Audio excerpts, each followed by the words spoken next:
Good evening, I'm Ces Orenia Drilon. I'm Pauline Verzosa. And I'm Sean Yao. The big stories tonight.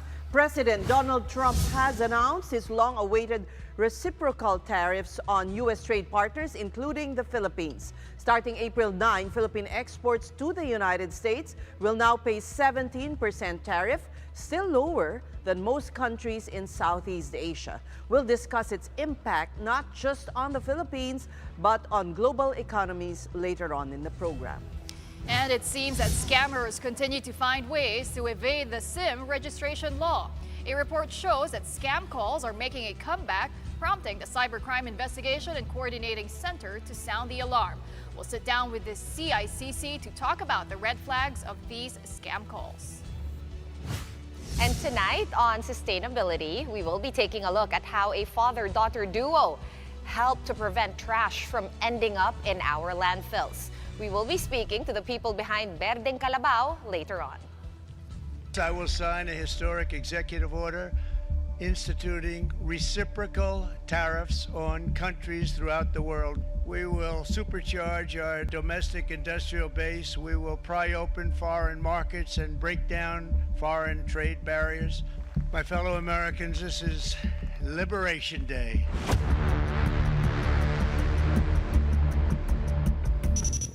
U.S. President Donald Trump is making good on his campaign pledge to put the heat on trade partners, friend or foe alike, to lower their very own barriers. In what he called Liberation Day, Trump announced sweeping reciprocal tariffs on April 2, covering about 60 countries, including the Philippines. The new steeper levies are a bid to boost U.S. manufacturing and get back at other nations for what Trump called were years of unfair trade practices. Now, it's not yet clear how long the adjusted tariffs will be in force, but it is also seen to help America narrow its trade imbalance of about $1.2 trillion. What is certain is the recalculated levels will kick in on April 9th, and the baseline tariff of 10% will be implemented on April 5. And among the countries bearing the brunt of Trump's reciprocal tariffs are Cambodia with 49%, Madagascar with 47%, Sri Lanka 44%, and Vietnam with export duties of 46%. The Philippines has been slapped with a 17% tariff rate, but most economists believe that the country is less vulnerable to the adjustments compared to others on Trump's list.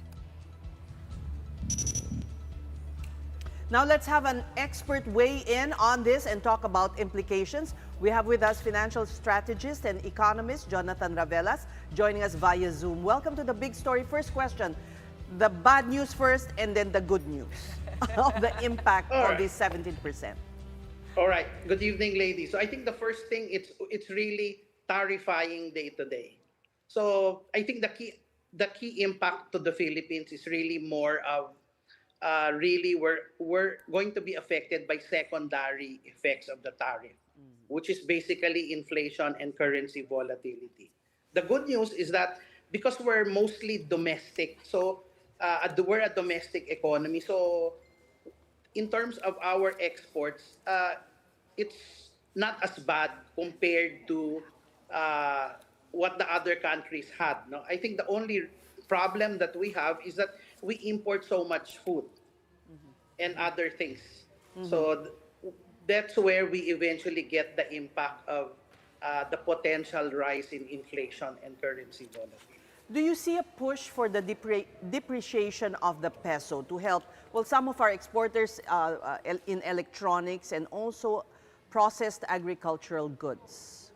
Okay, if we actually try to look at the impact of a 1 peso depreciation to inflation, it's quite minimal. No, it's around 0.04%, thereabout. So it's not really that bad. It's just that the key question really is more of the potential volatility as a competitiveness against other countries. So as long as we're probably within a range of maybe 58, 58.50, we can still remain competitive. No, slight adjustment that will more or less be the impact of that 17%.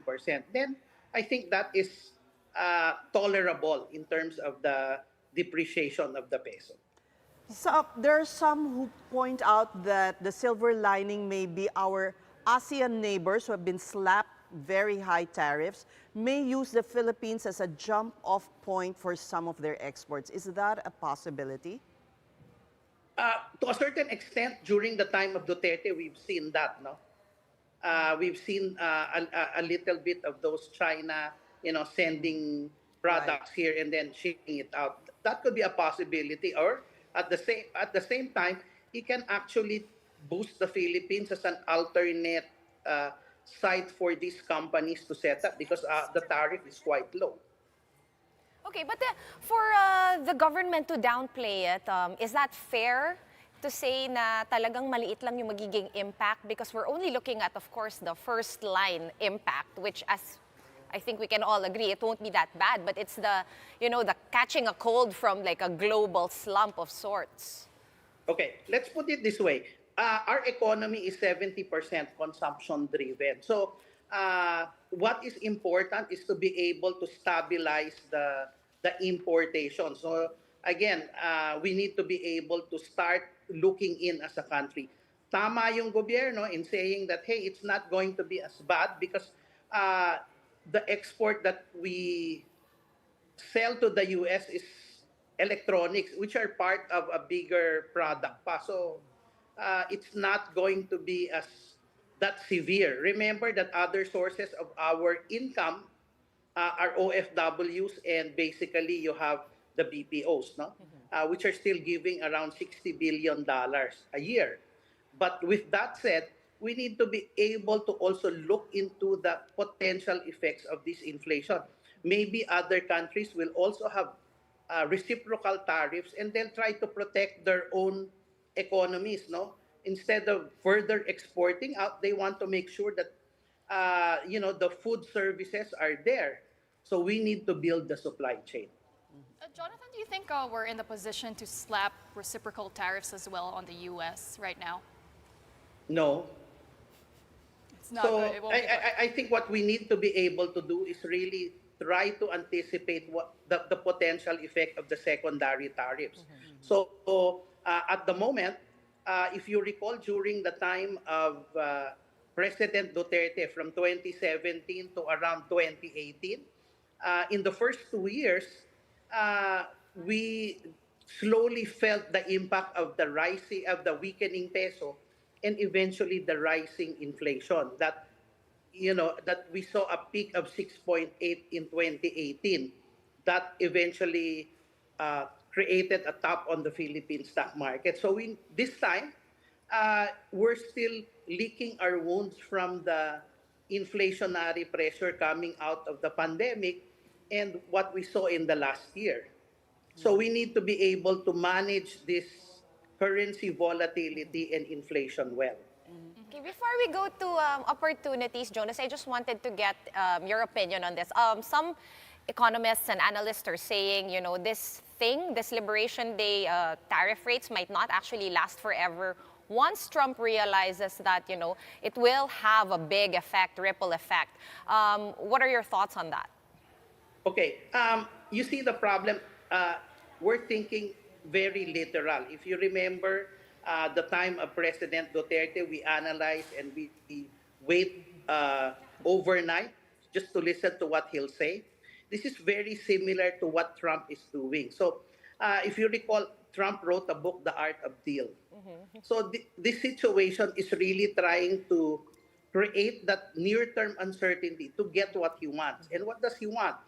He wants to make sure that he's able to fund his government expenditure at a cheaper price.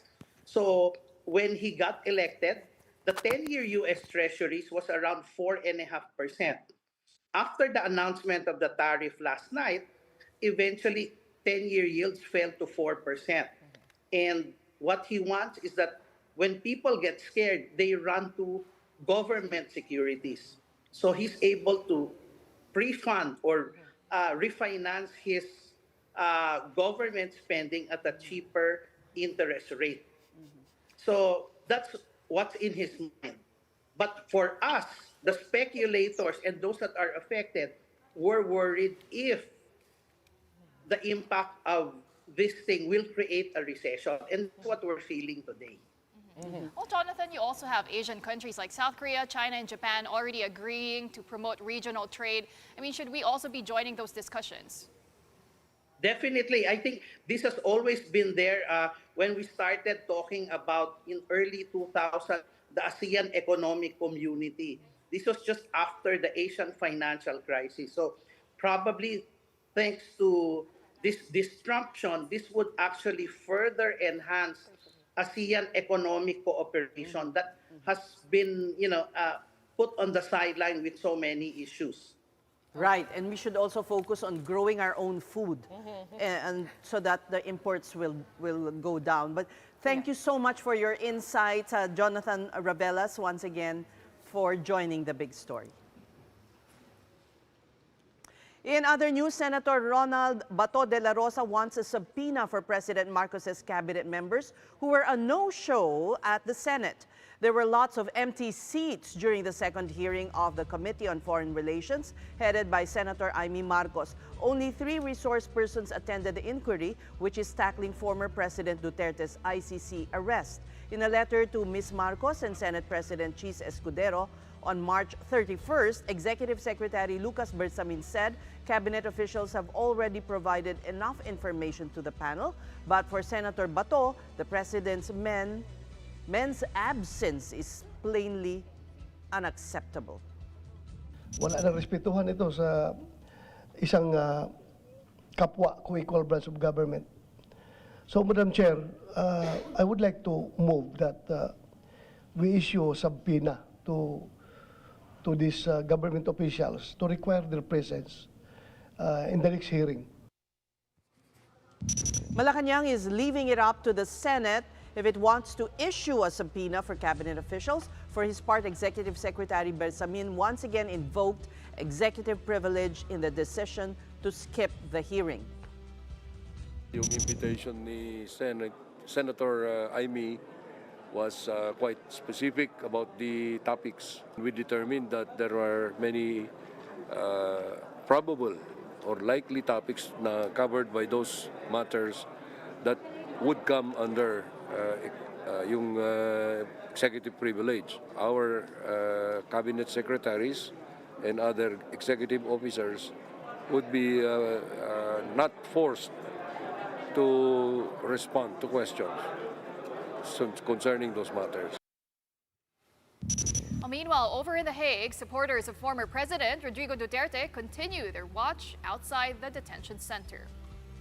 They even wrote their messages for the former president in birthday cards. Though it's now way past his birthday, the supporters still hope to relay to him their hope that he will be freed and return to the Philippines. Para meron po siyang mababasa lagi. Diba? Masaya naman siya kahit sa pamagitan ng card, mababasa naman niya at malalaman niya ang buong suporta namin. Para po sa card man lang, maipadaan namin ang aming malaking support, buong pusong suporta at buong pusong pagmamahal sa kanya. Meanwhile, Attorney Harry Roque, who admits he's hoping the former president could reconsider him as part of the legal team, he raised that interim release might not be an option for Duterte given the gravity of the case against him. But the former presidential spokesman also maintains that the crimes against humanity charge should be dismissed. I want to temper people's expectations kasi wala pang pinawawala na ICC na accused diretso ng crimes against humanity or war crimes. Ang napawalan pa lang nila na bigyan ng provisional liberty ay yung mga accused of offenses relating to administration of justice. And just as this is happening, Hungary says it is withdrawing as well from the ICC shortly after Israeli leader Benjamin Netanyahu came for a state visit.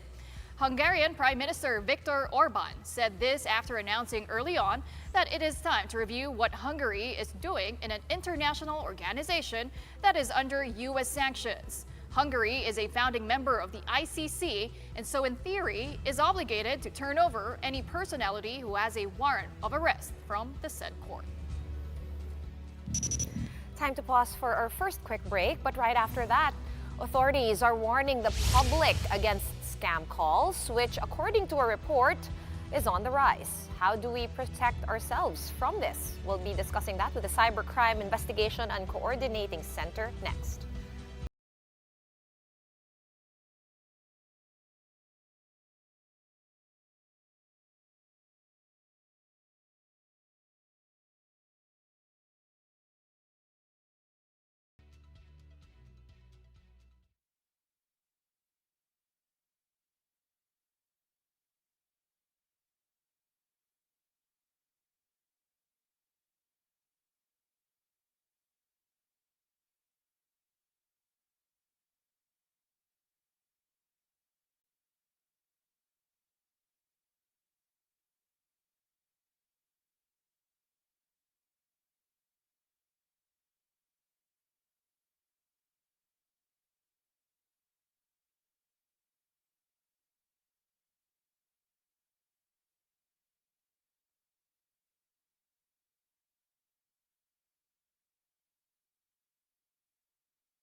You're watching the big story here on One News. The Cybercrime Investigation and Coordinating Center, or CICC, sounded the alarm on the rising number of scam phone calls.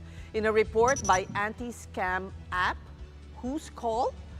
While text scams remain a top problem, the number of cases recorded during the first quarter of 2025 is now considerably lower, at around 648,000 compared to the 1.14 million scam messages recorded during the same period last year. Scam calls, on the other hand, rose by more than 200% from 108,157 during the first quarter of 2024 to more than 351,000 during the same period this year. So now let's go to the details of this story with Undersecretary Alexander Ramos. He's the Executive Director of the Cybercrime Investigation and Coordinating Center, or the CICC. Good evening and welcome to the big story, Yusek. First of all, hi, good evening, Seth. To what do you attribute the rise in scam calls? Actually, it's a shift, no? Most of the time, we receive scam text messaging.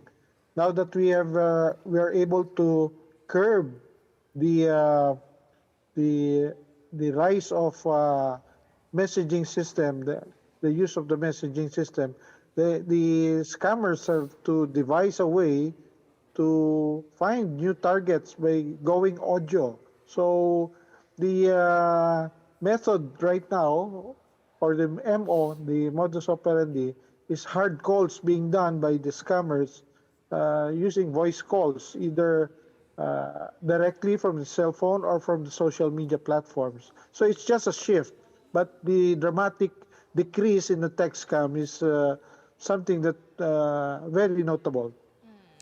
Yuseko, what is the nature of these scam calls? Are they through the regular network calls or is it through social media? Kasi meron naman po tayong SIM registration law. So can't these numbers be traced? Well, as far if they will use the regular cell phone calls, okay, they can be traced, no? Of course, the challenge here, even if it's prepaid, the receiver of the call will not be able to see the name of the person calling. All they will see is numbers, no? That's why most of the calls are being done using the social media platforms where voice calls are also allowed, and they can hide behind the masking their identity in the social media platforms. And did it prove, Yusek, na mas successful yung mga scammers by using phone calls instead of messages or text messages? Well, not necessarily, because based on the reports that we have been receiving, some of the complainants or informants that we have, they say that most of the callers that they are receiving have a foreign tone. So there's a big language gap there. That's why if you would look at the figures, it's lower than the number of the text scams that we had been receiving prior to this. So there is a communication disconnect there. But for those successful, sometimes they misrepresent themselves as bank representatives. That's where the bulk of the complaints now, wherein the dialogue or the script being mentioned during these voice calls are those patterned after actual bank scripts. So the idea is to be able to convince the receiver of the call to give up the code or the OTP for them to gain access to your bank accounts. Okay, so what advice would you give to our kababayans para hindi po sila mabiktima? It's strange that out of the blue, someone's calling you on your Facebook Messenger or Viber. Hindi ho ba dapat the wise thing to do is do not answer calls you don't recognize? Precisely. In fact, the funny part, if they will say this X bank and you don't even have an account in that bank, No need to entertain. They might as well just drop the call immediately. Never entertain unsolicited calls, especially from banks, because banks don't do this. Because if you have a problem in your account, you're being asked to go to your nearest account officer in the bank premises itself. They right. don't do actual hard calls or text messaging asking for personal details. That's right. Actually, if you think about it, normally you're the one, as the client, you're the one calling the hotline. The bank won't even Correct. know that there's something wrong. But I wanted to ask if we've found some sort of source. Are these like small-time fraudsters just trying to make a quick buck? Or could this be like a larger, more organized, kind of like syndicated thing? As far as we're concerned, it's still organized crime because of the consistency and the volume that we see in particular areas. Some of the callers, we try to come up with the demographics, and you would see that there's a targeted area. So it would sound like it's a very organized crime. Well, Yusek, please tell us about this app that you're developing to verify the legitimacy of photos or videos on social media. Ah, one of our private partners, whose call, is offering a free use of their uh, how would you say cyber online platform to protect the user using cell phones. You see, they have upgraded the capability to detect fake or reportedly scam numbers or websites or messages as the scripts based on the database that they receive.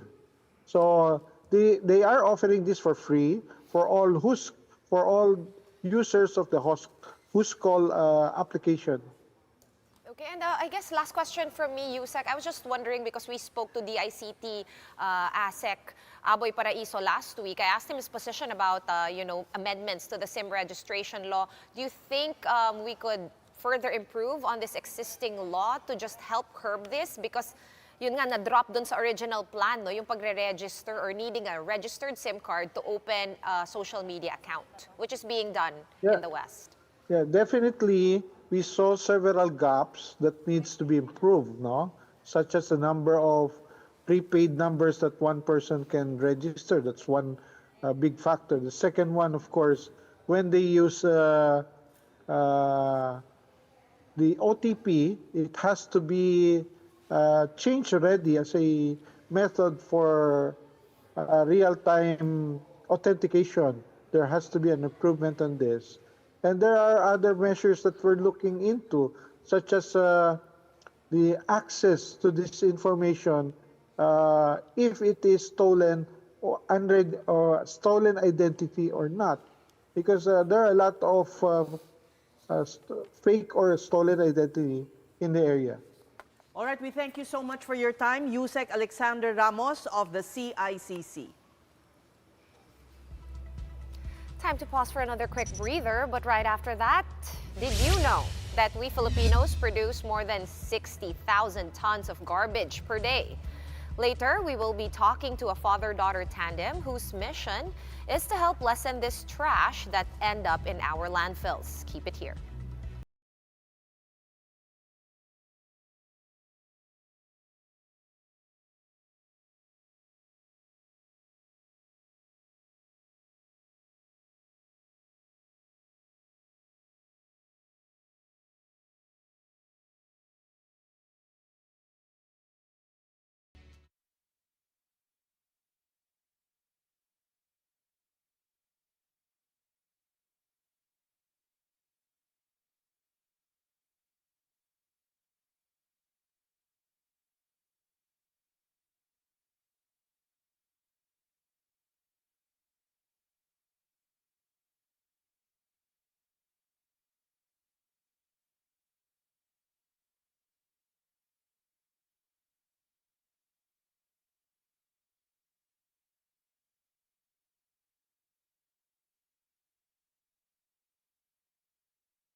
Welcome back, and thank you for staying with us here on The Big Story. When we think sustainability, we often focus on solutions like renewable energy and even tech innovations. But one crucial aspect that is often overlooked is waste. While easy to dismiss, waste has a significant impact on our environment and our future. Here we highlight initiatives that drive us toward a greener, more sustainable future, one story at a time. Welcome to Sustainability.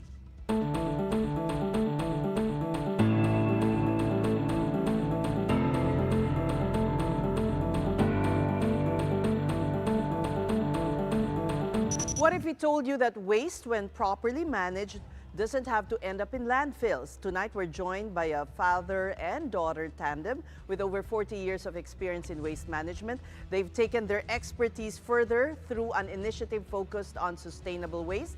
We have Donnie Coronado, founder and director, and his daughter Nadine Coronado, head of partnerships and programs from, lovely name, Berdeng Calabao. Welcome to The Big Story. Good evening, everyone. Thank you for having us. Okay, how long has Berdeng Calabao been in operation, and what inspired you to do this? Okay. Well, the story is, it started 40 years ago with Coronado Waste Management. So we were just a regular waste management company which, collects waste and brings it to the dump site. That was when the garbage crisis back in 2000 happened in Manila. And then RA 9003 was introduced to the Philippines. The Waste Management Act? Yes, Waste Management Act was introduced. This was the time when we evolved and started of thinking of ways to reduce the waste that we bring to the landfill. So we started out with the usual composting. We had built a facility for composting kitchen waste or food waste, and then we turned them to compost. Then, from there on, we started to do projects with other communities that would reduce the recycled waste out of the residual waste. No? So we set up trucks around the villages and collect recyclable waste. So second generation ka na, and Nadine Yes. is third generation. Yeah. So what do you do in the company? Yes, so with Berdeng Calabao, we decided to extend our sustainable arm by naming it Berdeng Calabao. Berde because we're in the green sector, the environmental sector, and Calabao because it's the pambansang hayop. It's a national animal, and we're ground workers. We are mga masisipag kami. We're there to collect and sort on the ground, and we really are there to connect with the people who bring the recyclables to us. So in 2023, we named it Berdeng Calabao, and what we do is we focus solely on the recyclables that we get from the communities, residential and commercial establishments.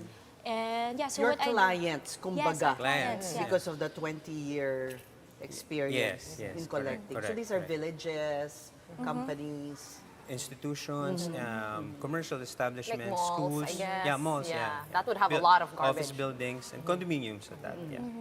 You brought some of the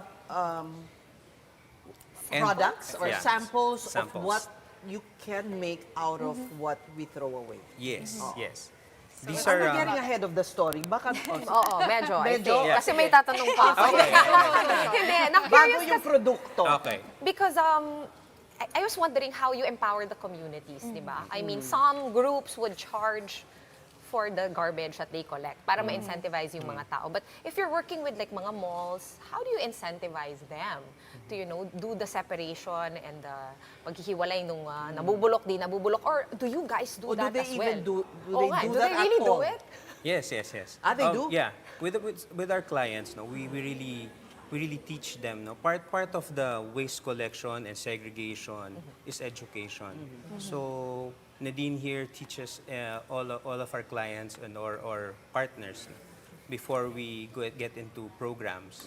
It's part of it. So we really have to practice the segregation. No? So really, we put out trucks, different dates, different times. No, we don't mix waste in one truck.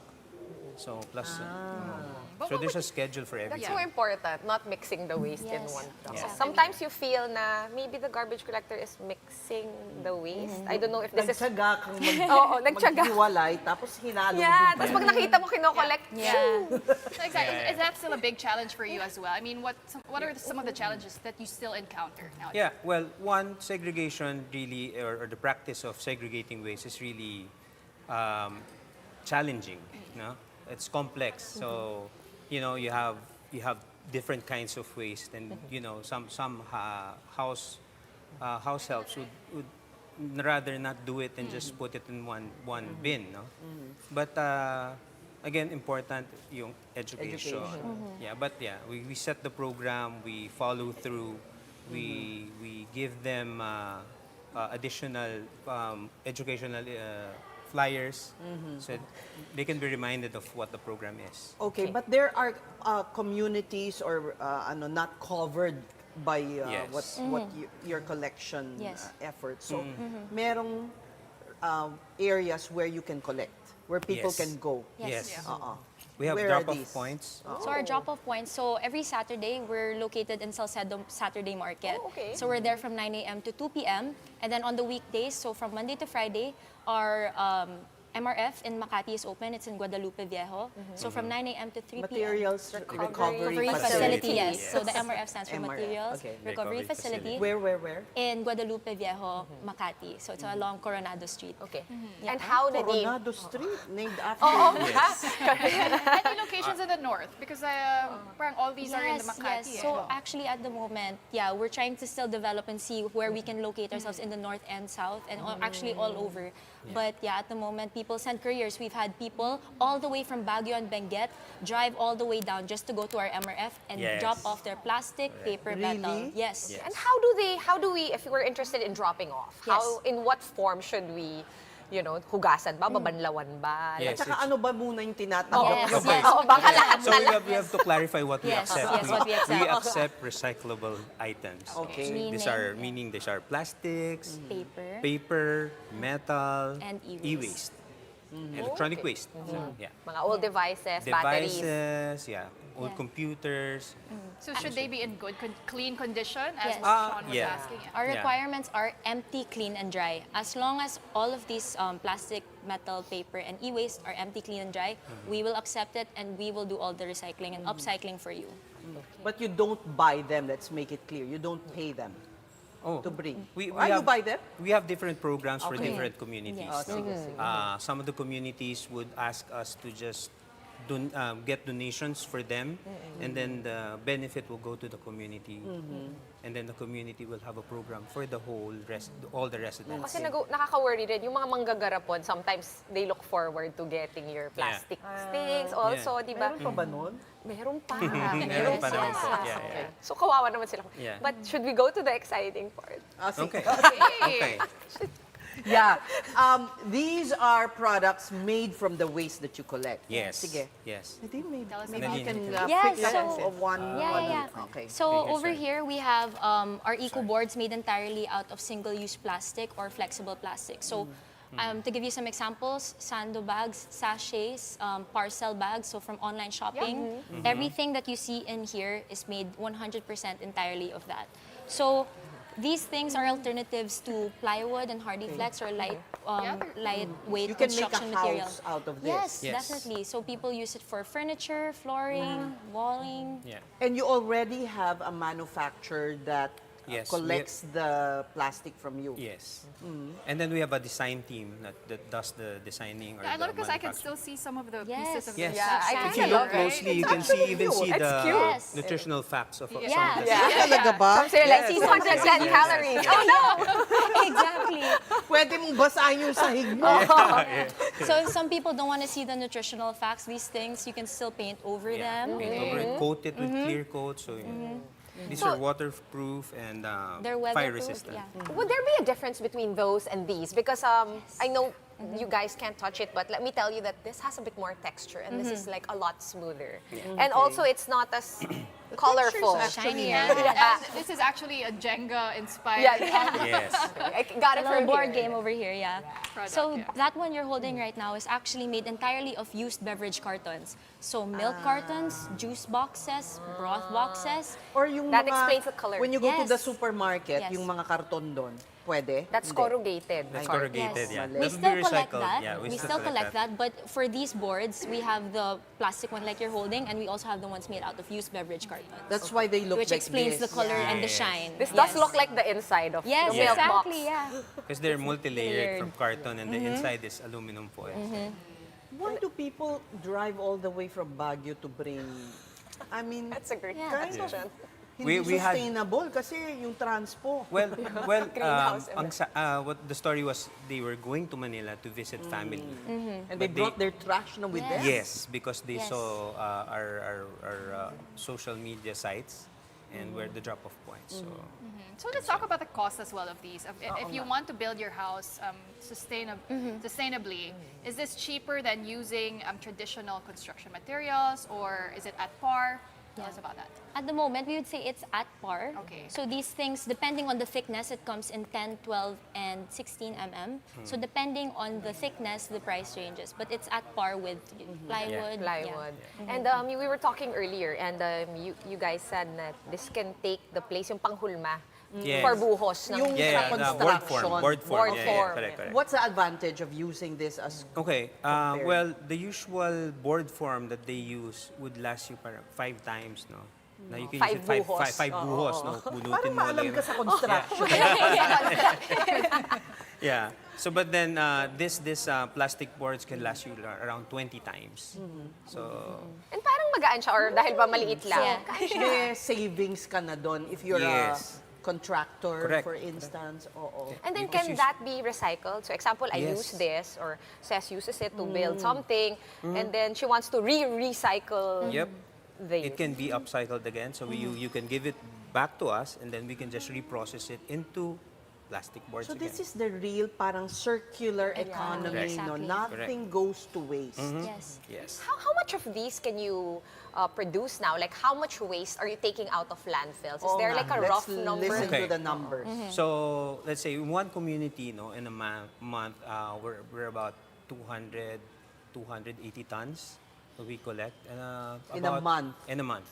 Give us an idea, 280 tons Okay, para 280 tons. How Okay. heavy You know how a is dump truck looks like? Oh, ilang dump trucks yun? So that's around 50 dump trucks That's a lot. In a month. Per month. in a month. In a month. Okay. So then all waste.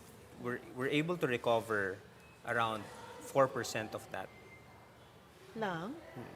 What happens to the Because rest? you know the program, we're still encouraging people to join the program because they have They have to residents do they have some to processing. bring, yeah, they have to bring it to us, take it out of the So residual out waste. of the 50 dump trucks you collect, 4% lang ang nare-recover. Yes. The rest, what happens? You bring to the landfill. Oh no, some of them are being composted also. The food waste is being Food waste being and kitchen composted. Oh, waste. so you do composting as well? Yes, Yes. yes, we do. So the we do. composting we've been doing ever since RA 9003 has been implemented. So That's that's a where while it started. Yes, that's when it started. And then 2003.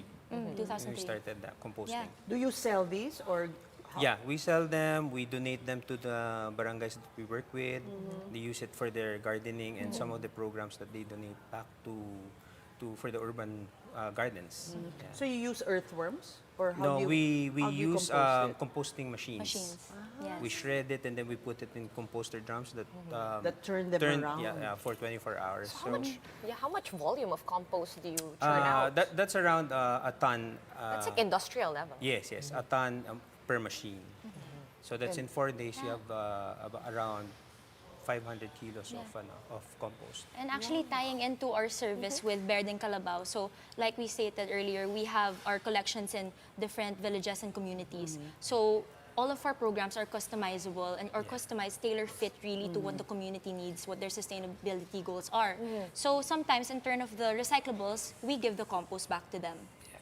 So in turn, In of return. in return, Yeah. yeah. Oh, may reward rin Yes, naman. Yes, yes. So you're encouraging villages or communities, institutions, instead of, I guess, relying on the government collection. No, in general, we are trying our best to encourage everyone from all walks of life. Because besides our actual service, like we said earlier, we're really trying to push the education because it really starts there. With the mission that we have, where like you stated earlier with the circular economy, that's something that we're actually excited about because like my dad said earlier, over 40 years we've been in this business. He's seen the landscape progress or, Regress. regress, unfortunately. Yeah. But now actually we're doing better, but especially after the pandemic. Sorry, just to tie back to why Berdeng Calabao is where it is now. During the pandemic, the world stopped. Yeah. The waste didn't. If anything, it just grew. The masks, The the face shields, the everything. PPE. And like I was, packaging. we were making kwento about it actually na, do you remember back to the times when we were wiping down every single grocery item that we had? Yes.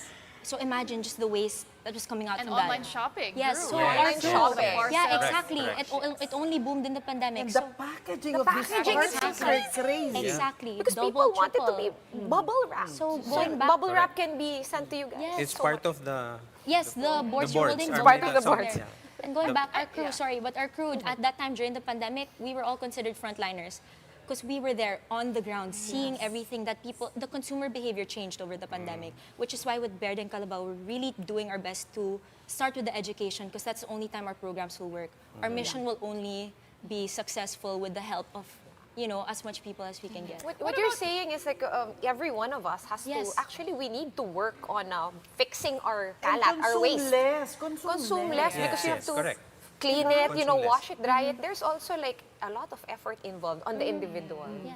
I mean, about I've government- been a okay, race about consumerism, right? yes. And there was a spike of that during the pandemic. Yes. But I also wanted to ask about government support. Yes. Has there been government support? Are you open to partnering with the government? Yeah, we're open to partnering with anyone. Anyone. But Wala pa ngayon, mga Meron, LGUs. meron. We do. Meron naman. meron? Meron? Yeah, Yes. yeah. We have Hindi pa LGUs. ma-name? Ah, we have some barangays around Metro Manila that works with us, and they really are into sustainable lifestyle already, practicing it, Shifting the segregation, mindset, shifting yeah. everyone. Your service, I suppose, is a little more pricey than those who just collect Yeah. and throw in the landfill. Diba? I'd May say, mga gano'n, pero malaking contracts yan with LGUs. I mean, yeah, but we millions, multi-million peso contracts. might be, but yeah, because we have a different service. We really show them that we don't bring it to the landfill. So it's But with we are us- diverting it, and then we have our own facility to process it. Yeah. So talagang wala kayong tinatapon sa landfill? Oh no, Zero? not zero. Yung mga We hindi still have- nag-segregate, di na nila yung, magagamit yung mga into hindi this. nag-segregate, yung mga na-contaminate na items with food waste mixed with Yung mga recyclable naghalo. items. Yun yung hindi clean and dry. So ilan yung porsyento? Malaki pa din. Malaki pa din. Malaki pa din ang Like portion. how? 80%? Well, But monthly we get. yeah, maybe that's around 60%. 60%. Yeah, Well, we're- at yeah. least. Getting Konti there. na Yeah. bawasan. Little by little. Little Ah, by sige, little. parting shots from both of you. Let's start with the older generation. Second gen and then Okay. third gen. So, what do I say? Well, let's work together. We welcome everyone who would need help with their community. We have different programs for different communities. Just let us know. We'll be there. We'll teach you. We'll help you, and we'll guide you with everything about waste management. And Nadine? Nadine? Yeah, so first of all, we want to thank you again for having us here because, the platforms, we want to reach as much people as we can. So what we really want to remind everyone of today is that when you think of waste, we want you to think of Berdeng Calabao. Because with us, really, no waste is wasted. Whatever we collect, everything is ensured that it's going away from the landfill and it's going to sustainable endpoints. And you're helping the earth and you're helping mankind, really. I know it's, like we were saying earlier, na we kind of want to consume less. But we try to detach the guilt from how we consume because it's really so hard with the way that we live now. Yep. So what we try to do really through our education is that when you consume, you just have to be aware of how you dispose or how you Think of leave. it muna. Think Yes. of it. Yes. Anong Yes. gagawin ko dito Yes, sa binili yes. kong Yes. to? Kung ganun It's so ako, hard to- tatapon ko na naman tong straw. Kung ganun. If you dry it, it will be considered recyclable. See, just one step, one added step. It all starts with the segregation, actually. Yes. What we teach the kids, so we work with a lot of schools. When I'm talking to younger crowds, I always tell them the word segregate sounds a lot like the word separate. So when you're having a hard time, just think, is this thing wet or dry? If it's dry, then maybe we can use it for something else. As simple as that. Yeah. Okay, dry Again, waste. yes, with Alright. Baird and Calabao, really Clean no and waste dry. is wasted. Thank you. Thank you, Donnie and Nadine, the father and daughter team behind Berdeng Calabao. Right, well, before we go, Japanese clothing brand Uniqlo is expanding its reach. The first roadside store in Sierra Valley, Rizal, is designed for accessibility and convenience, bringing lifewear closer to residents in the area. Let's take a closer look at that.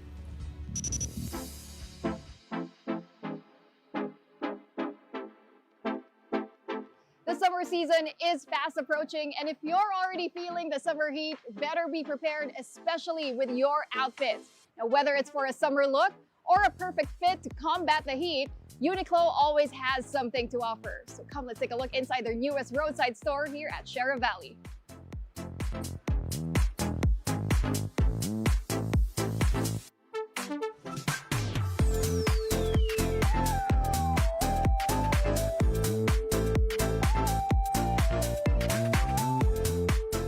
So now we're joined by the Chief Operating Officer of Uniqlo Philippines, Geraldine Sia. Hi, Jerry. Hello, how are you? All right, so we're here at the all-new roadside store of Uniqlo Philippines at Sierra Valley. But first, tell us, what is a roadside store and how is it different from Uniqlo's traditional stores? Thank you, Pauline. Unlike Uniqlo stores found in the malls, a Uniqlo roadside store is a standalone facility designed for a more accessible and convenient shopping experience.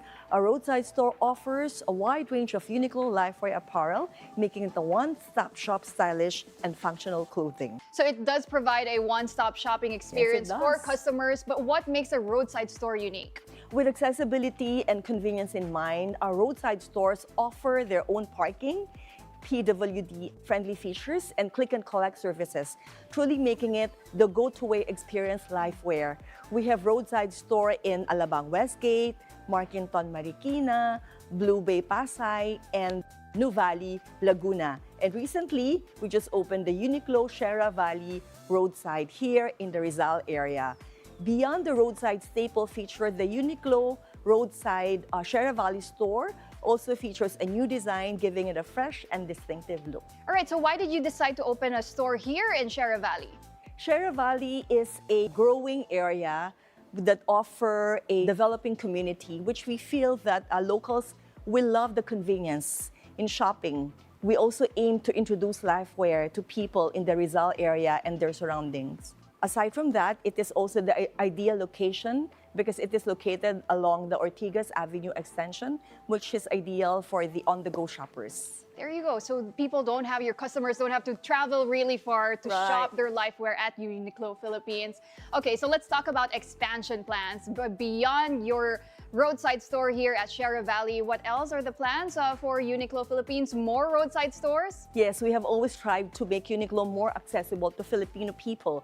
We take pride in sharing stylish and functional clothing to local communities across the country who find great value in the items we offer. Apart from Sierra Valley, we also have an upcoming store in Imus, Cavite, set to open this April. People can expect the same level of excellence and service that they have come to expect from the Uniqlo brand. Beyond this, we also aim sharing the gift of lifewear to all other local communities in the years to come. And of course, Jerry, summer is right around the corner. Tell us about your summer offerings and how is Uniqlo adapting to countries that are tropical, such as the Philippines? Right, thank you for that. We offer a lot of lineups of summer collection, which includes the linen collection, sport utility wear, airism, as well as bra top. These are all available across all stores of Uniqlo in the Philippines. And finally, what is your message to all the loyal customers of Uniqlo Philippines? Thank you for having me today. On behalf of the Uniqlo team, thank you for your continued support. We hope that you continue to visit our Uniqlo roadside stores across the Philippines and experience the convenience and accessibility that goes hand in hand with lifewear.